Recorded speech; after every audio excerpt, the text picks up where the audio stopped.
Alright, this will be part 2 of Rainy Day Woods Trail. Calls it Rainy Day Woods Trail because it's a little place that you can get to. You almost save it for a rainy day because you can get at it any time pretty much when it freezes up, but we got no snow, so Rainy Day Wood Trail it is, because no way is it raining.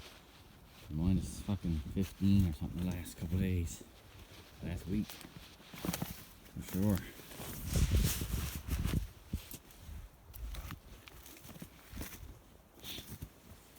So we're going to take a little stroll now up on the other end of the bog. It's not really a bog in the meantime, it's only like a wet spot.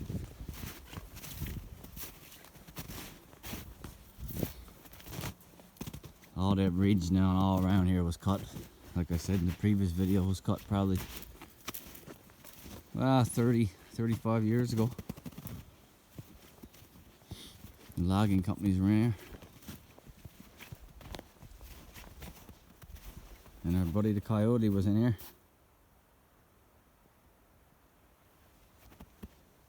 Seeing a little bit more rabbit sign. Last 6 or 7 years down here, man, it's been brutal for rabbits. There's no one time, my God, we were even seeing rabbits in the middle of the day, sure, coming out the road. You know, there's a lot of rabbits when you're seeing them during the day. I was up here on a bike, just done a little turnaround. Never went all the way up. So we're gonna go up and see now if there's any potential for a couple of loads of dry wood. Usually they leave some around the edges. If they're listening to the laws, they're not supposed to come close to ponds or brooks or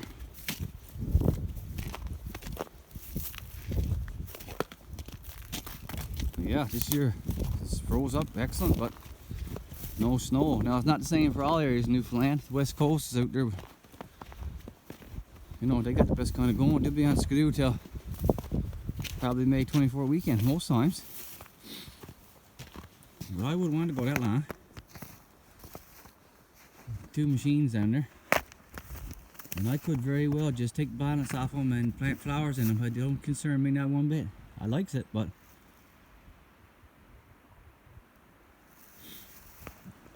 don't do much touring. I'm usually always cutting wood or up in the bush at something.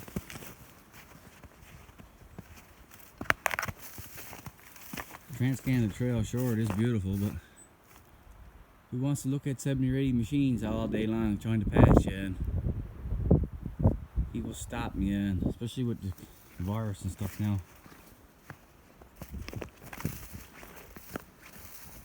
But it is a great pastime. Yeah, in there now, see that red spruce and fir is starting to mature. I was cutting a little bit of the red spruce earlier in the fall, but that's just right size now for the wood stove.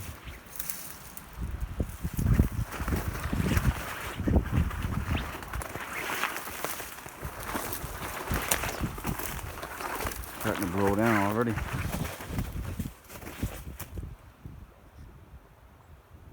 Yeah, it's 4 and 5 3-inch stuff. Scatter big one in a month. So thick country, it certainly grow back. I don't think this was replanted.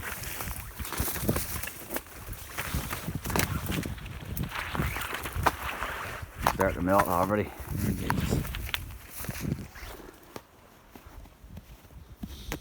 But there's our little bit of dry wood. A couple loads there, small stuff. See, that's prime stuff there, a little bit limmy. A lot of times once you drop it, most of the limbs comes off.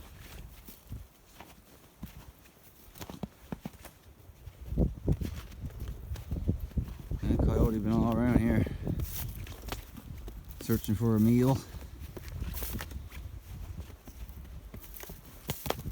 These machines were all up over there, so he came right tight to the bog. much at all. That's juniper. Right on your stove, that burns so hot. Oh, there's one rabbit track. Old one. Dink, dink, dink. Down across the bog. One scruffy birch. Now up here is what I was thinking about. Because I don't think a lot of people would be up around here. Huh.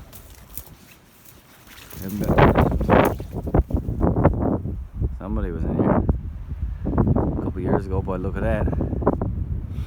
There's two more. Right next to it. They're logs, nice logs. Yeah.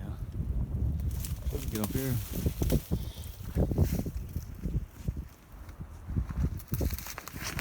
Mosey up here. Oh, look, see rabbits crossing there. Now, if a fella were going to put out a slip, that would be the spot. There's a big ancient pine there. It's cracked off, and that's where they're going. Rabbit there tomorrow morning, no problem. You wouldn't need a bow there. You put a bow there anyway, you know, but that makes them in open places like this. If they get a little bit of cover, they'll stay around. You know, they won't be in so big of a rush. And go in and get a few tops off that birch. You got yourself a rabbit for a top. But I'm not at it the winter because there's not that many around. It's nice to let them bounce back. Hopefully it's only a cycle. So nature all needs a place to go, and you know, they don't like stress either. All around us now is logged, and the miners is coming, drilling everywhere. Oh, there's a nice lead. Couple rabbits in here. Newfoundland sure issuing the permits.